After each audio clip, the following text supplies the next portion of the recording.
Hello students, welcome है आपका अपने ही प्यारे से चैनल में जिसमें हम क्वांटम मैकेनिक्स पे आज नया लेक्चर लेके आए हैं। और आज के वीडियो का टॉपिक है अनसर्टेनिटी प्रिंसिपल, यानी कि अनिश्चितता का सिद्धांत। तो पिछले वीडियो में हमने पढ़ा था कि एक पार्टिकल के साथ में एक वेव भी जुड़ी हुई होती है जिसे हम मैटर वेव यानी कि द्रव्य तरंग कहते हैं। ये थी डी ब्रोगली की हाइपोथेसिस, यानी डी ब्रोगली की परिकल्पना। और उसको प्रूव करने के लिए हमने एक एक्सपेरिमेंट भी पढ़ा था। इलेक्ट्रॉन में जो है हमने इंटरफेरेंस कराया था। हमने एक ऐसी मशीन बनाई थी जिसमें एक साथ बहुत सारे इलेक्ट्रॉन निकल रहे हैं और वो डबल स्लिट पे गिर रहे हैं, ठीक है। और हमने उस डबल स्लिट से गुजारने के बाद में उसको एक स्क्रीन पे जो है ऑब्जर्व किया। तो स्क्रीन पर हमें एक पैटर्न दिखाई दिया। वो पैटर्न ठीक वैसा ही था जैसे लाइट वेव्स जो है वो डबल स्लिट से गुजरने के बाद देती है, यानी कि इलेक्ट्रॉन्स में इंटरफेरेंस हो रहा है। तो हम ये मान के चल सकते हैं कि इलेक्ट्रॉन जो है वो एज ए पार्टिकल की तरह नहीं, इलेक्ट्रॉन जो है एज ए वेव की तरह बिहेव कर रहा है। यहाँ दो वेव्स में सुपर इम्पोजिशन हो रहा है और ये हमें रिजल्टेंट वेव मिल रही है। तो जिस तरह से लाइट वेव में हम यहाँ पर जो पैटर्न मिलता है उसकी इंटेंसिटी जो है वो जो हम निकालते हैं वो इंटेंसिटी उस वेव के एम्पलीट्यूड के स्क्वायर के प्रोपोर्शनल होती है। वैसे ही यहाँ पर जो है हमें जो है पर्दे पर जो है ये जो रीजन बना रखे हैं, तो ये जो व्हाइट रीजन बना रखे हैं यहाँ पर हमें इलेक्ट्रॉन प्राप्त हो रहे हैं। जो डार्क रीजन बना रखे हैं वहां पर हमें इलेक्ट्रॉन बिल्कुल भी प्राप्त नहीं हो रहे हैं, ठीक है। तो यहाँ पर इलेक्ट्रॉनों की जो पाए जाने की प्रायिकता है, प्रोबेबिलिटी जो है, वो जो ये वेव आ रही है, रिजल्टेंट वेव जो यहाँ पर बन रही है उसके एम्पलीट्यूड के स्क्वायर के प्रोपोर्शनल होनी चाहिए, ठीक है। ये सेम लॉजिक लगाते हुए, ठीक है। तो हम ये कह सकते हैं कि किसी भी पार्टिकल की पाए जाने की प्रोबेबिलिटी उसके साथ जुड़ी हुई वेव के एम्पलीट्यूड के स्क्वायर के प्रोपोर्शनल होनी चाहिए। क्लियर है ये बात। अब उस बेसिस पे देखो कि अगर एक पार्टिकल है उसके साथ में जो है एक वेव जुड़ी हुई है, एक सिंगल वेवलेंथ की वेव जुड़ी हुई है जिसकी वेवलेंथ कितनी है, लैम्डा है, ठीक है। और वो वेव जो है वो कहां से कहां तक है, माइनस इनफाइनाइट से लेकर प्लस इनफाइनाइट तक एक इतनी बड़ी वेव है, ठीक है। तो अब उस पार्टिकल की पाए जाने की प्रोबेबिलिटी कहां पर ज्यादा होगी, जहां जहां वेव के एम्पलीट्यूड ज्यादा है वहां वहां पार्टिकल के पाए जाने की प्रोबेबिलिटी होगी। और वेव के एम्पलीट्यूड तो माइनस इनफाइनाइट से लेकर प्लस इनफाइनाइट तक फैले हुए हैं, यानी कि पार्टिकल की पोजीशन माइनस इनफाइनाइट से लेकर प्लस इनफाइनाइट तक कुछ भी हो सकती है। मतलब ये पार्टिकल की जो पोजीशन में अनसर्टेनिटी है कि मतलब पार्टिकल मिलेगा कहाँ, ठीक है, वो हम बिल्कुल भी नहीं बता सकते। वो अनसर्टेनिटी जो है वो पूरी तरह से क्या होगी, इनफाइनाइट हो जाएगी। मतलब वो माइनस इनफाइनाइट से लेकर प्लस इनफाइनाइट कहीं पर भी मिल सकता है। तो हम पक्का नहीं बता सकेंगे पार्टिकल यहाँ पर है, ठीक है। लेकिन अगर हम इसका मोमेंटम निकालें तो हमने डी ब्रोगली वेवलेंथ का फॉर्मूला निकाला था, लैम्डा बराबर एच अपॉन पी होता है, ठीक है। पी यहाँ पर मोमेंटम है तो यहाँ से मोमेंटम हम निकाल सकते हैं। मोमेंटम जो होगा, क्योंकि हम एक्स डायरेक्शन के मोमेंटम की बात कर रहे हैं, वो हो जाएगा एच बाय लैम्डा, ठीक है। तो यहाँ एच एक कांस्टेंट है, लैम्डा एक फिक्स अमाउंट है, ठीक है। ये लैम्डा इसकी वेवलेंथ सिंगल वेवलेंथ है तो लैम्डा फिक्स है। तो यहाँ मोमेंटम पूरी तरह से सर्टेन होगा, मोमेंटम को हम पूरा एक्यूरेटली मेजर कर पाएंगे। तो यहाँ पोजीशन तो पूरी तरह से अनसर्टेन हो गई, मोमेंटम पूरी तरह से सर्टेन हो गया, ठीक है। लेकिन ये कंडीशन जो है प्रैक्टिकली पॉसिबल नहीं है। जैसे मान लो हम एक इलेक्ट्रॉन की बात करते हैं तो वो इलेक्ट्रॉन जो है हम कहते हैं एटम के अंदर मिलेगा। तो अब वो एटम के अंदर मिलेगा तो उसकी जो पोजीशन है वो एटम के डायमीटर के रेंज में ही होगी। मतलब एटम का जो भी व्यास है उसी के अंदर अंदर उसकी पोजीशन होनी चाहिए। एटम के बाहर वो कहीं पर भी नहीं हो सकता, मतलब उसकी पोजीशन में अनसर्टेनिटी इनफाइनाइट नहीं हो सकती, ठीक है। तो इस प्रॉब्लम से निपटने के लिए जो है साइंटिस्ट ने ये माना, फिजिसिस्ट ने ये माना कि इसके साथ में एक सिंगल वेवलेंथ की वेव नहीं जुड़ी हुई होनी चाहिए, इसके साथ में बहुत सारी अलग अलग वेवलेंथ की वेव एसोसिएट होनी चाहिए। मान लो इसके साथ जो वेव जुड़ी हुई है पार्टिकल के साथ, उसमें लैम्डा 1 जो वेवलेंथ है उसकी भी वेव्स है, लैम्डा 2 वेवलेंथ की भी वेव्स है, लैम्डा 3 की भी, ऐसे करके लैम्डा n वेवलेंथ की वेव्स जुड़ी हुई है, n वेव्स जुड़ी हुई है।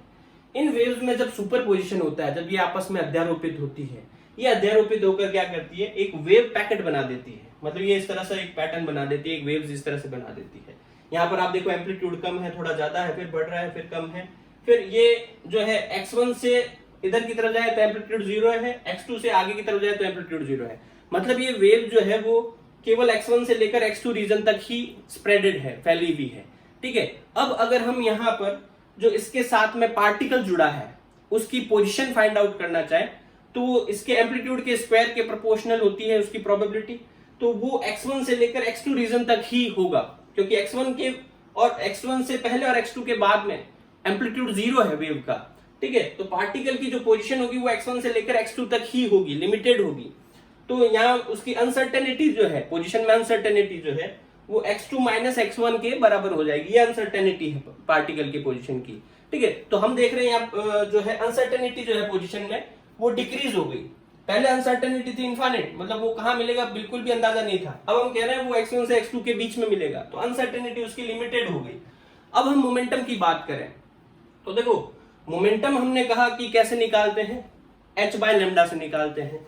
तो अगर इस वेव की प्रॉपर्टी देखें तो इसके अकॉर्डिंग मोमेंटम इसका h बाय लैम्डा 1 होना चाहिए, इसके अकॉर्डिंग h बाय लैम्डा 2 होना चाहिए, इसके अकॉर्डिंग h बाय लैम्डा 3 होना चाहिए।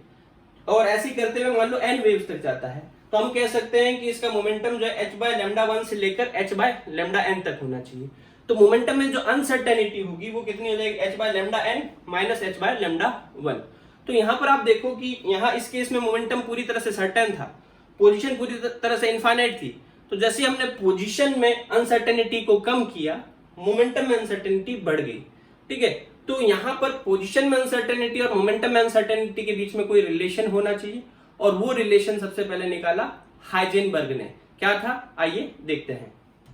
तो 1927 में हाइजेनबर्ग ने पोजीशन में अनसर्टेनिटी और मोमेंटम में अनसर्टेनिटी के बीच में एक रिलेशन निकाला। उन्होंने कहा कि किसी भी पार्टिकल के लिए एक ही डायरेक्शन के यानी कि एक ही दिशा के पोजीशन और मोमेंटम यानी कि स्थिति और संवेग को एक साथ एक्यूरेटली मेजर नहीं किया जा सकता। मतलब अगर हम पोजीशन को एक्यूरेटली मेजर करेंगे तो मोमेंटम जो है वो अनसर्टेन हो जाएगा, और अगर हम मोमेंटम यानी संवेग को एक्यूरेटली मेजर करेंगे तो पोजीशन जो है वो पूरी तरह से अनसर्टेन हो जाएगी, ठीक है। तो उन्होंने कहा दोनों का मेजरमेंट एक्यूरेटली एक साथ पॉसिबल नहीं है, ठीक है। तो उन्होंने कहा कि अगर एक ही डायरेक्शन में जो पोजीशन है उसमें अनसर्टेनिटी डेल्टा x है और मोमेंटम जो है वो डेल्टा px है, तो इन दोनों का जो प्रोडक्ट होगा, उनकी अनसर्टेनिटी का जो प्रोडक्ट होगा यानी कि अनिश्चितताओं का जो गुणनफल होगा वो हमेशा h कट बाय 2 से बड़ा या उसके बराबर होगा। यानी कि delta x into delta px greater than equals to h cut by 2। यहाँ h कट जो है वो क्या होगा, h बाय 2 पाई। h यहाँ पर क्या है, प्लांक कांस्टेंट, उसकी वैल्यू रखने पर हमारे पास h कट की वैल्यू आ जाती है 1.05 into 10 raise to power minus 34 joule into second. तो हाइजेनबर्ग के अकॉर्डिंग इन दोनों का प्रोडक्ट कम से कम इतना तो होना ही चाहिए। इसका क्या सेंस निकलता है, इसका ये सेंस निकलता है कि अगर हम यहाँ पर जो है डेल्टा x को 0 कर दें, तो डेल्टा x को 0 करने पर डेल्टा px जो है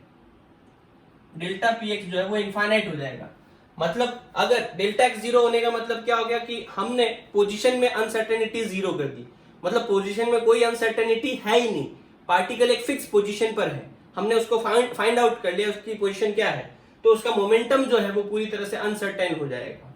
और अगर हमने डेल्टा px 0 कर दिया यानी मोमेंटम हमने एक्यूरेटली मेजर कर लिया, तो उसकी पोजीशन पूरी तरह से अनसर्टेन हो जाएगी। मतलब दोनों को जो है एक साथ जो है एक्यूरेटली मेजर नहीं किया जा सकता। एक में अनसर्टेनिटी अगर हम कम करेंगे तो दूसरे में अनसर्टेनिटी बढ़ जाएगी, ठीक है। ये था अनसर्टेनिटी प्रिंसिपल।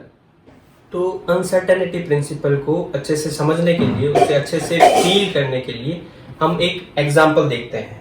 हमने क्या अज्यूम किया कि हमारे पास एक बॉल है जिसका मास 1 kg है, और उस बॉल को हमने एक बड़े से बॉक्स के अंदर रख दिया जिसकी लेंथ जो है वो 1 मीटर है, ठीक है। हमें ये देखना है कि उसके मोमेंटम में कितनी अनसर्टेनिटी आ जाएगी, उसके संवेग में कितनी अनिश्चितता आ जाएगी, वो हमें कैलकुलेट करनी है, ठीक है।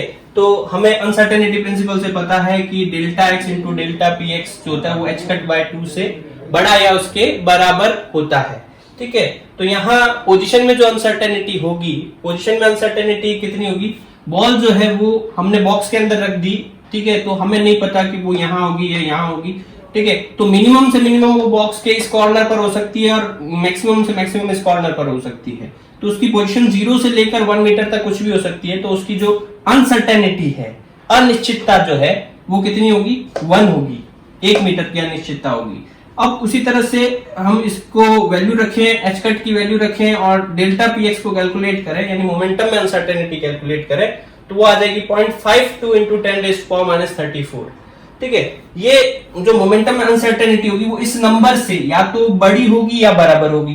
तो इसका मिनिमम नंबर क्या होगा, मिनिमम होगा कि ये इसके बराबर हो जाए। लेकिन हम यहाँ पर देख रहे हैं कि ये नंबर काफी छोटा है, ये नंबर काफी छोटा है, इतना छोटा है क्योंकि 10⁻⁻35 आ रही है, यानी कि 0.0000 करते हुए कितने जीरो लग जाएंगे, 35 जीरो लग जाएंगे। ठीक है, तो बहुत छोटा नंबर आ रहा है, तो इसको हम जो है ऑलमोस्ट जीरो मान सकते हैं। यानी कि मोमेंटम में जो अनसर्टेनिटी है वो मिनिमम अनसर्टेनिटी जीरो ही होगी, मतलब मोमेंटम में कोई अनसर्टेनिटी होगी ही नहीं, मतलब मोमेंटम इसका फिक्स हो जाएगा। ठीक है, मोमेंटम इसका फिक्स हो जाएगा। तो मोमेंटम को हम लिख सकते हैं मास इनटू वेलोसिटी, यानी कि द्रव्यमान इनटू वेग।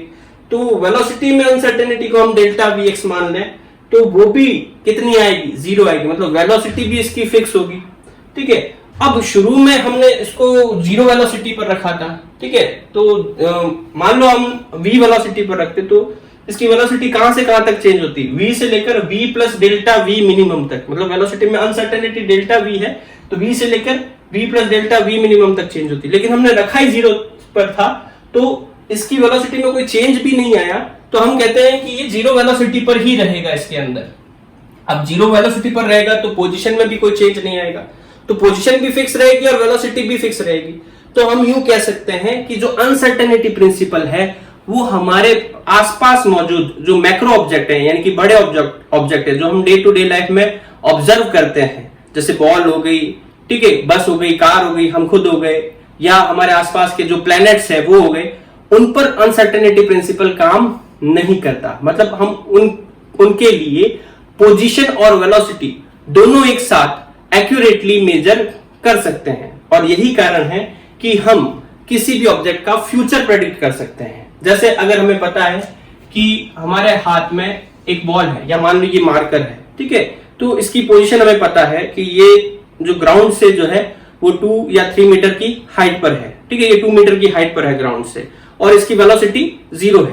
तो जैसे ही हम इसको छोड़ेंगे तो ये सीधा सीधा नीचे जाएगा, और न्यूटन की इक्वेशन लगाकर हम ये प्रेडिक्ट कर सकते हैं कि ये कितने टाइम बाद जो है वो नीचे जाकर गिरेगा, कितनी वेलोसिटी से जाकर गिरेगा, कितनी डिस्टेंस कवर करेगा, वगैरह वगैरह। इसी तरह से एक बॉल को अगर हम एक फुटबॉल को किक करते हैं, ठीक है, तो अगर हम उसकी पोजीशन पता लगा रहे हैं और वेलोसिटी पता है हमें कि वो मान लो 30 मीटर पर सेकंड की वेलोसिटी है, पोजीशन उसकी हमें पता है, तो हम ये भी जानते हैं मान लो कितने एंगल पर किक किया है, तो ये r बराबर में u square sine 2 theta upon g, यानी रेंज का फॉर्मूला लगाकर हम पता लगा सकते हैं कि ये कितनी दूर जाकर बॉल जो है गिरेगी। ठीक है, क्यों? क्योंकि हमें इसकी पोजीशन भी पता है और वेलोसिटी भी पता है, यानी कि स्थिति भी पता है और वेग भी पता है, या यूं के स्थिति और संवेग दोनों एक साथ हम मेजर कर पा रहे हैं, तो इसका फ्यूचर प्रेडिक्ट कर पा रहे हैं। अब दूसरा एग्जांपल, एक थॉट एक्सपेरिमेंट करते हैं। ठीक है, हम ऐसे एक इमेजिन करते हैं कि हमने वही बॉल मानी 1 kg की बॉल है, और उसी बॉक्स में हमने जो है उसको रखा जिसकी लेंथ 1 मीटर है। लेकिन इस बार हम ये मान के चल रहे हैं कि जो हमारे पास वर्ल्ड में कुछ ऐसा कुछ चेंज हुआ जिसकी वजह से h/2 की वैल्यू जो है वो 1000 हो गई। ठीक है, पहले जो h/2 की वैल्यू 1.05 इंटू 10⁻34 था, वो बढ़कर 1000 हो गई। ठीक है, अब उसके बेसिस पर अगर हम अनसर्टेनिटी प्रिंसिपल लगाएं और कैलकुलेशन अगर हम करें, तो यहाँ पोजीशन में अनसर्टेनिटी 1 रखेंगे और ये h/2 की वैल्यू 1000 रखेंगे, तो मोमेंटम में जो मिनिमम अनसर्टेनिटी आएगी वो कितनी आ जाएगी, 1000 kg पर मीटर सेकेंड, 1000 kg मीटर पर सेकेंड आ जाएगी।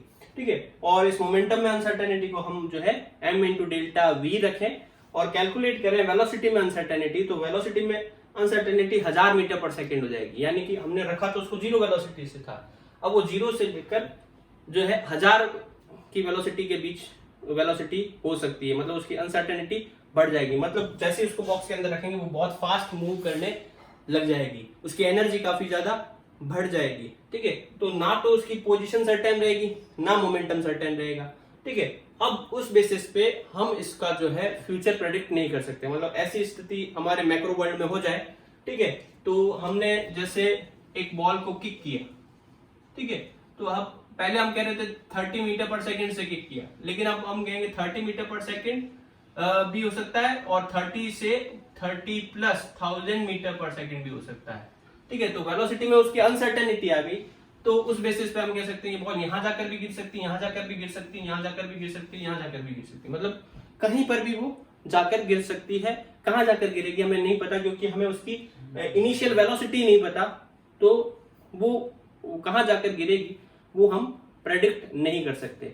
तो अगर ऐसी स्थिति आ जाए कि h कट बाय 2 बहुत बड़ा हो जाए, तो न्यूटन्स लॉ काम नहीं करेंगे, न्यूटन्स लॉ ऑफ मोशन काम नहीं करेंगे, और हमारा जो है कोई भी प्रेडिक्शन सक्सेसफुल नहीं होगा। हम नहीं बता सकते चंद्र ग्रहण कब होगा, सूर्य ग्रहण कब होगा, सारी चीजें जो है इनडेफिनेट हो जाएगी।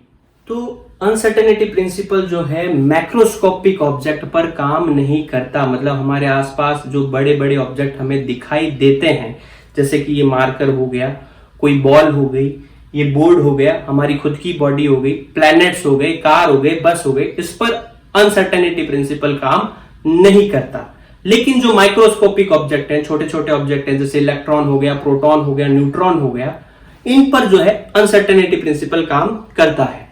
उसको समझने के लिए हम कुछ एग्जाम्पल देखते हैं, और उसी एग्जाम्पल में से एक एग्जाम्पल है कि इलेक्ट्रॉन की पोजीशन को माइक्रोस्कोप से पता लगाना, मतलब इलेक्ट्रॉन की स्थिति को सूक्ष्मदर्शी से ज्ञात करना। ठीक है, तो उसके लिए हमें क्या चाहिए होगा, एक माइक्रोस्कोप चाहिए होगा और लाइट चाहिए होगी। ठीक है, तो मान लो ये हमारा इलेक्ट्रॉन है।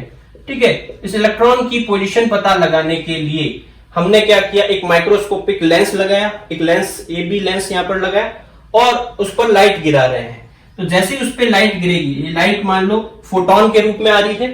ठीक है, एक्स डायरेक्शन में मूव करती हुई आ रही है, एक्स दिशा में मूव करती हुई आ रही है, और इस फोटोन का जो मोमेंटम यानी कि संवेग जो है वो h बाय लैम्डा डैश है। लैम्डा डैश जो है इसकी फोटोन की वेवलेंथ है। तो संवेग हम इस तरह से यानी मोमेंटम हम इस तरह से निकाल सकते हैं। अब ये लाइट इलेक्ट्रॉन पर गिरेगी और अलग अलग डायरेक्शन में स्कैटर होगी यानी कि प्रकीर्णित होगी। ठीक है, तो हमें इलेक्ट्रॉन तभी दिखाई देगा जब लाइट इस पर गिरने के बाद में हमारी आंखों में आए। तो वो हमारी आंखों में कब आएगी, जब वो इस लेंस से गुजरकर हमारी आंखों में आएगी। अगर वो लेंस के पार निकल जाती है तो वो हमारी आंखों में नहीं आएगी और हमें इलेक्ट्रॉन दिखाई नहीं देगा। ठीक है, तो स्कैटर होता है लाइट, ये फोटोन स्कैटर होता है, और स्कैटर होने पर इसकी जो वेवलेंथ है वो वेवलेंथ लैम्डा हो जाती है। ठीक है, तो वो स्कैटर की जो लिमिट है, स्कैटरिंग की जो लिमिट है, या तो ये मैक्सिमम ए की तरफ जा सकता है या बी की तरफ जा सकता है। ए और बी क्या है, लेंस के कोने हैं, इसके बाहर अगर जाएगा तो हमें दिखाई नहीं देगा इलेक्ट्रॉन। ठीक है, तो हमने ये मान लिया कि या ए की तरफ जाता है या बी की तरफ जाता है। ठीक है, और इसका मोमेंटम कितना, h बाय लैम्डा। तो अब जब ये ए की तरफ जाता है तो वो इलेक्ट्रॉन को कितना मोमेंटम ट्रांसफर करेगा। तो देखो इसके पास में पहले मोमेंटम था h बाय लैम्डा डैश, अब ये इधर जा रहा है ए की तरफ। ठीक है, ये इसका मोमेंटम की डायरेक्शन हो गई, और ये जो एंगल बन रहा है वो एंगल कितना बन रहा है, अल्फा बन रहा है। ठीक है, तो इसके मोमेंटम को अगर हम कंपोनेंट में डिवाइड करें, एक एक्स डायरेक्शन में एक वाई डायरेक्शन में, तो जिस तरह एंगल बनता है वो तो कॉस कंपोनेंट होता है, और दूसरी तरफ का कंपोनेंट साइन कंपोनेंट होता है। तो यहां पर देखो इस तरफ जो कंपोनेंट होगा एक्स डायरेक्शन में वो कितना हो जाएगा, h by lambda sine alpha, ये कंपोनेंट हो जाएगा। तो इतना मोमेंटम था पहले, इतना और आ गया। ठीक है, तो x डायरेक्शन में इसका मोमेंटम जो है वो कितना होगा, h by lambda dash plus h by lambda sine alpha. तो इतना मोमेंटम ये इलेक्ट्रॉन को ट्रांसफर कर सकता है मैक्सिमम। ठीक है, तो इलेक्ट्रॉन के पास में या तो इतना मोमेंटम आ सकता है, या अगर ये फोटोन इस तरफ जाए, बी की तरफ जाए, तो इसका मोमेंटम इधर की तरफ होगा, ये भी एंगल अल्फा बनेगा। इसके कंपोनेंट निकालेंगे तो ये आएगा h by lambda sine alpha.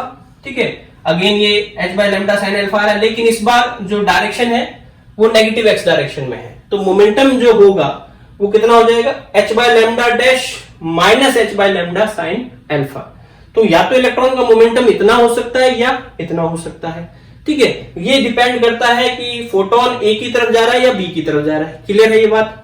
अब देखो मोमेंटम में जो अनसर्टेनिटी आई इलेक्ट्रॉन के, वो कितनी आएगी, इन दोनों के डिफरेंस के बराबर में आएगी। तो इन दोनों को घटा देते हैं, तो इसमें से इसको घटाएंगे तो h बाय लैम्डा डैश से h बाय लैम्डा डैश घट जाएगा, माइनस हो जाएगा, कट जाएगा, और ये माइनस माइनस साइन प्लस का हो जाएगा, तो ये दोनों ऐड हो जाएंगे। तो ओवरऑल हमारे पास आ जाएगा 2h bye lambda sine alpha. ये मोमेंटम में अनसर्टेनिटी आई।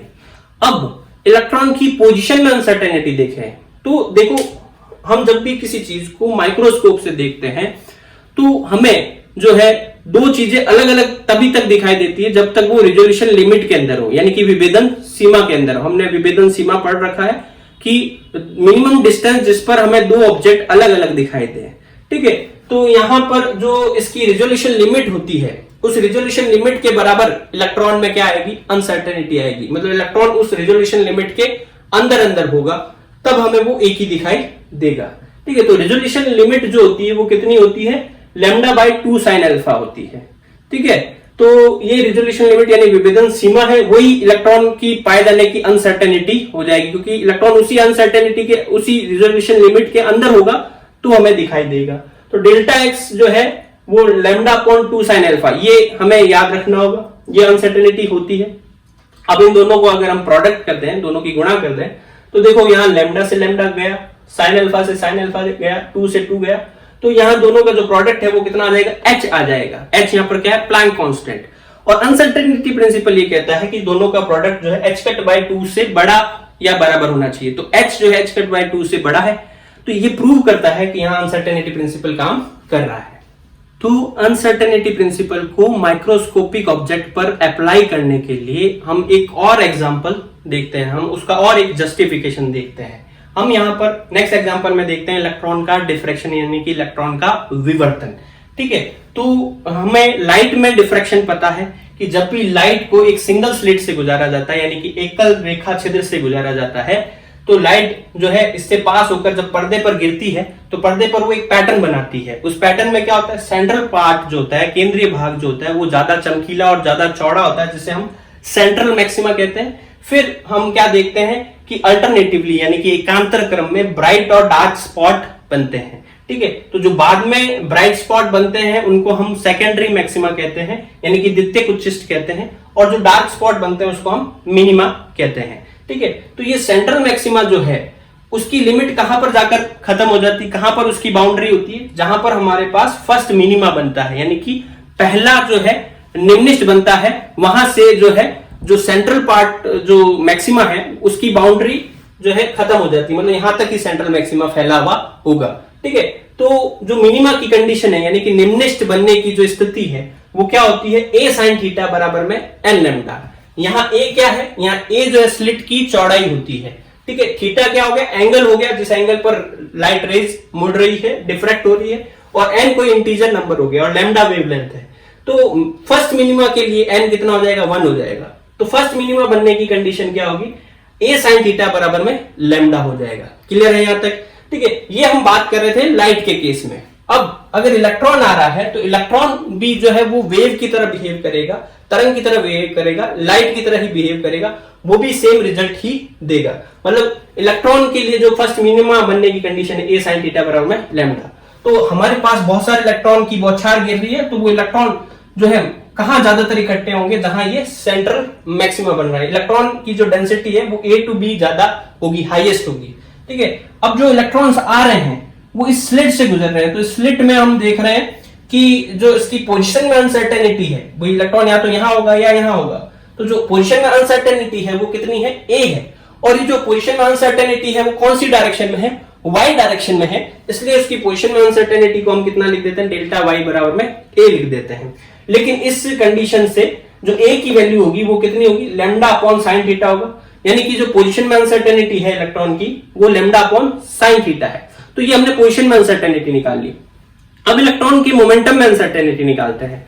तो बहुत सारे इलेक्ट्रॉन यहां पर आ रहे हैं और वो इकट्ठे हो रहे हैं ए से बी के रीजन में। ठीक है। तो हाईएस्ट जो बॉर्डर है, किनारा है, जो इलेक्ट्रॉन जहां तक जा सकते हैं, या तो ए की तरफ जा सकते हैं या बी की तरफ जा सकते हैं। ठीक है। तो वो जब ए की तरफ जाते हैं तब भी मोमेंटम p है, बी की तरफ जाते हैं तब भी मोमेंटम p है। लेकिन अगर हम y डायरेक्शन में मोमेंटम कैलकुलेट करें, क्योंकि हमने अनसर्टेनिटी y डायरेक्शन में कैलकुलेट की है, तो मोमेंटम भी हमें y डायरेक्शन में कैलकुलेट करना पड़ेगा, क्योंकि अनसर्टेनिटी प्रिंसिपल जो है वो एक ही डायरेक्शन की दो क्वांटिटी पर अप्लाई होता है। ठीक है। तो यहां पर हम इसका कंपोनेंट निकाले, ये मोमेंटम है हमारा p, एंगल बना रहा है थीटा, इधर कंपोनेंट कॉस बनेगा, इधर साइन बनेगा। तो जब वो a की तरफ जा रहा है तो मोमेंटम उसका p साइन थीटा हो जाएगा। वही अगर ये b की तरफ जा रहा है तो देखो इसका एक कंपोनेंट x में और एक कंपोनेंट नीचे की तरफ, तो नीचे की तरफ मोमेंटम यानी कि माइनस का p साइन थीटा हो जाएगा। तो यहां पर जो मोमेंटम में अनसर्टेनिटी देखें, या तो a की तरफ जा रहा है या b की तरफ जा रहा है, तो अनसर्टेनिटी देखें तो दोनों के डिफरेंस के बराबर होगा। तो दोनों का डिफरेंस कर देते हैं, 2p साइन थीटा आ जाता है। ये मोमेंटम में अनसर्टेनिटी आ गई, ये पोजीशन में अनसर्टेनिटी आ गई। दोनों का प्रोडक्ट कर दें, दोनों को गुणा कर दें, तो आप देखो साइन थीटा से साइन थीटा गया, ठीक है, और यहां पर जो है हमारे पास जो है क्या बच गया, 2 लैम्डा पी बच गया।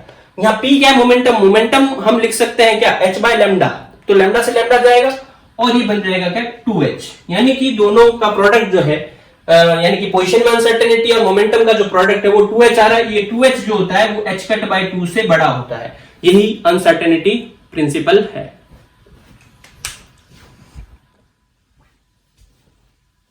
अब हम एक न्यूमेरिकल एग्जांपल देख लेते हैं। सिंपल सा एग्जांपल है, हमें इलेक्ट्रॉन की वेलोसिटी में अनसर्टेनिटी यानी कि वेग में अनिश्चितता दे रखी है 5 × 10⁵ मीटर पर सेकेंड, यानी कि 5 × 10⁵ मीटर पर सेकेंड। हमें क्या करना है, उसकी पोजीशन में अनसर्टेनिटी निकालनी है, यानी कि स्थिति में अनिश्चितता ज्ञात करनी है।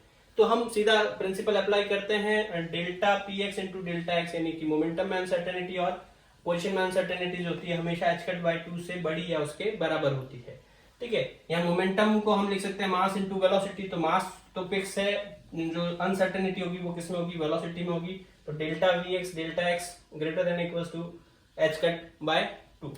अब इलेक्ट्रॉन का जो मास होता है वो होता है 9.1 × 10⁻31।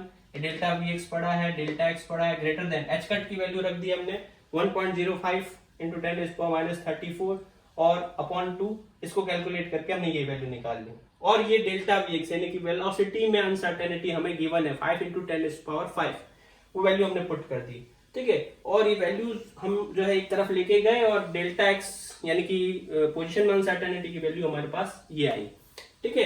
तो इसको आगे सिंप्लीफाई करने पर हमारे पास फाइनली जो रिजल्ट आता है वो आता है 0.1 नैनोमीटर, यानी कि जो पोजीशन में अनसर्टेनिटी होगी 0.1 नैनोमीटर से बड़ी या उसके बराबर होगी, ठीक है। तो इस तरह से हम सिंपली मतलब ये सिंपल सी इक्वेशन है, हमें केवल कैलकुलेशन जो है वो करनी है और रिजल्ट निकालना है। तो अब हम अनसर्टेनिटी प्रिंसिपल के कुछ एप्लीकेशन देखते हैं, कुछ अनुप्रयोग देखते हैं, ठीक है। जनरली हमें पता है रेडियो एक्टिविटी में यानी कि रेडियो सक्रियता में क्या होता है कि किसी न्यूक्लियस से 3 तरह के जो है रेडिएशंस निकलते हैं, अल्फा, बीटा और गामा। बीटा नेगेटिव होता है, अल्फा पॉजिटिव होता है और गामा जो होता है न्यूट्रल होता है। बीटा या नेगेटिव पार्टिकल जो निकलते हैं वो एक्चुअल में होते क्या है, इलेक्ट्रॉन, यानी कि रेडियो एक्टिविटी में न्यूक्लियस से, नाभिक से इलेक्ट्रॉन बाहर निकलते हैं। तो वैज्ञानिकों के दिमाग में एक विचार आया कि इलेक्ट्रॉन जो है वो नाभिक के अंदर भी मौजूद होते हैं। नाभिक के चारों तरफ तो चक्कर लगाते ही हैं, लेकिन नाभिक के अंदर भी मौजूद होते हैं। और ये जो इलेक्ट्रॉन बाहर निकलते हैं इनकी एनर्जी कितनी होती है, 2 से 3 मेगा इलेक्ट्रॉन वोल्ट की एनर्जी होती है।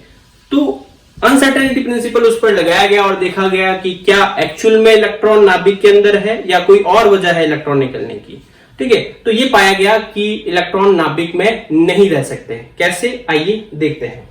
देखो नाभिक की जो रेडियस होती है वो होती है लगभग 5 फर्मी मीटर, मतलब हमने एक ऐसा नाभिक लिया जिसकी त्रिज्या जो है 5 फर्मी मीटर की है, ठीक है। और फर्मी का मतलब होता है 10⁻15 मीटर।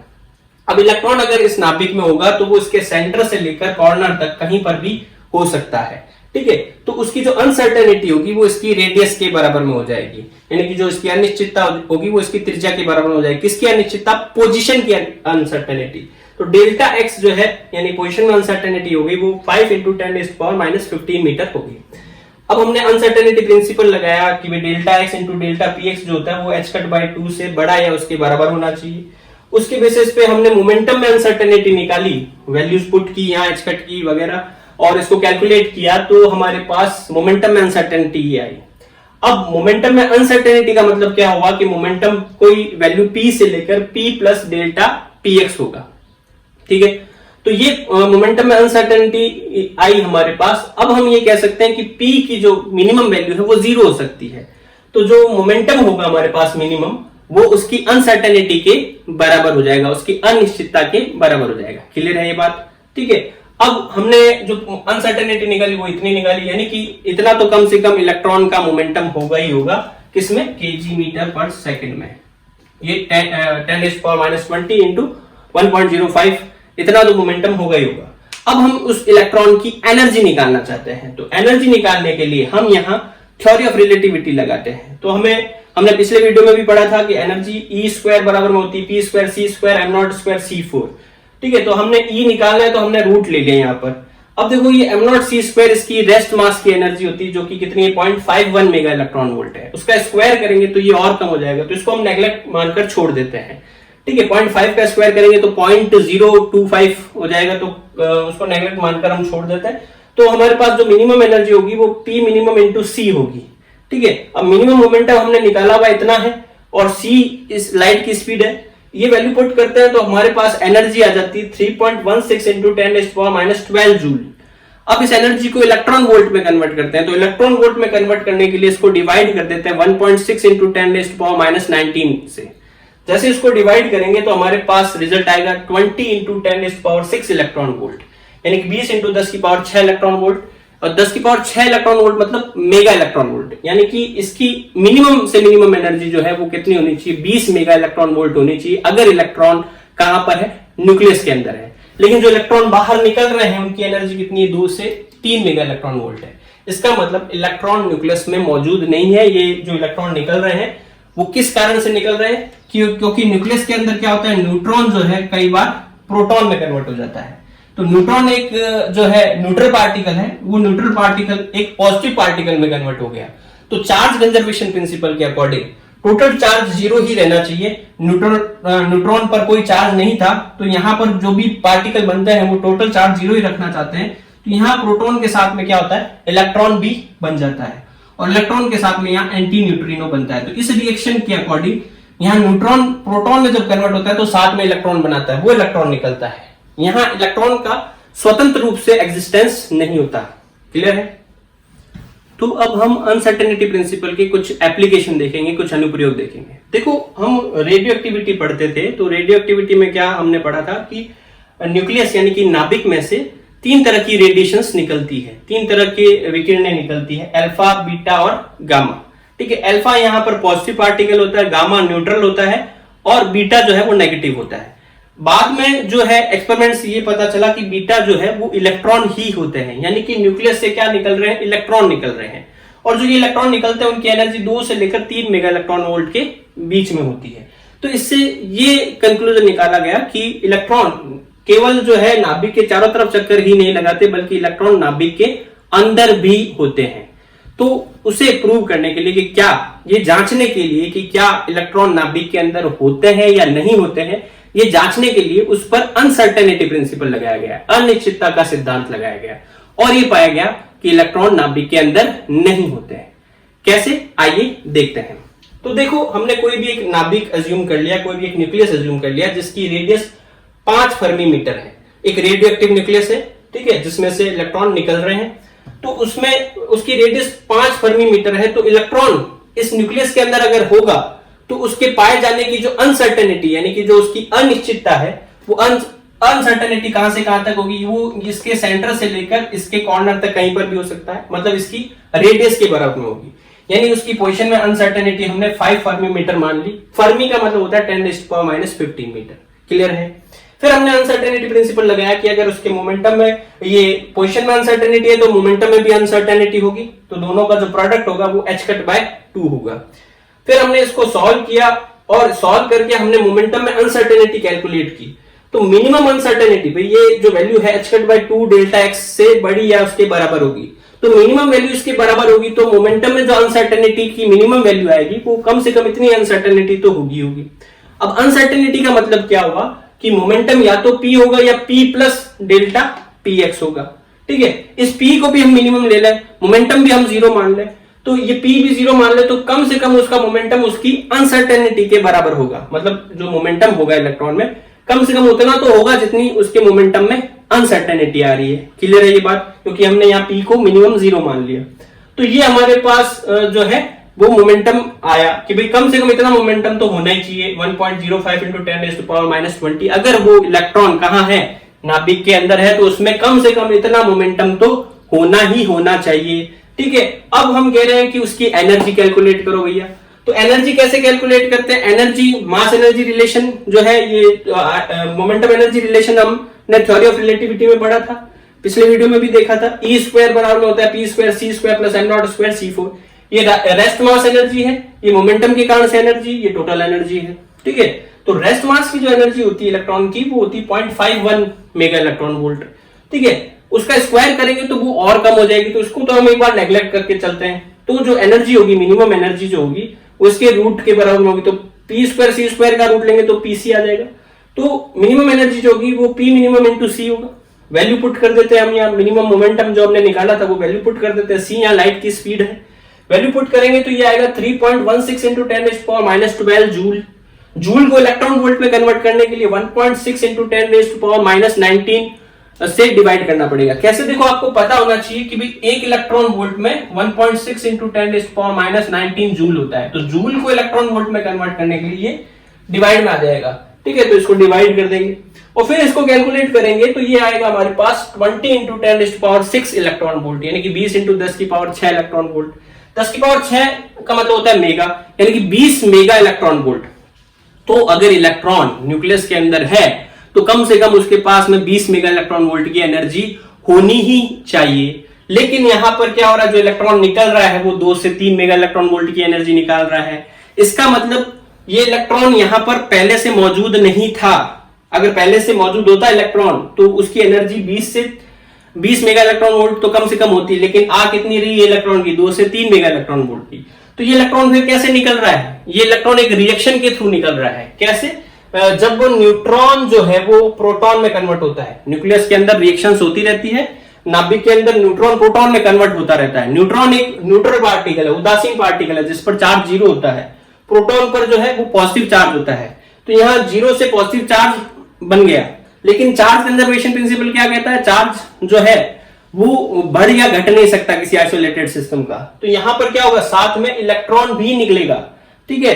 वो उसका चार्ज नेगेटिव होता है, तो पॉजिटिव और नेगेटिव मिलकर वापस 0 हो गए, और साथ में यहां निकलता है एंटी न्यूट्रिनो, ठीक है। तो ये रिएक्शन जो होती है, उस रिएक्शन के कारण से इसमें इलेक्ट्रॉन बनता है और वो इलेक्ट्रॉन निकलता है। इलेक्ट्रॉन इंडिपेंडेंटली यानी कि पहले से मौजूद नहीं होता है।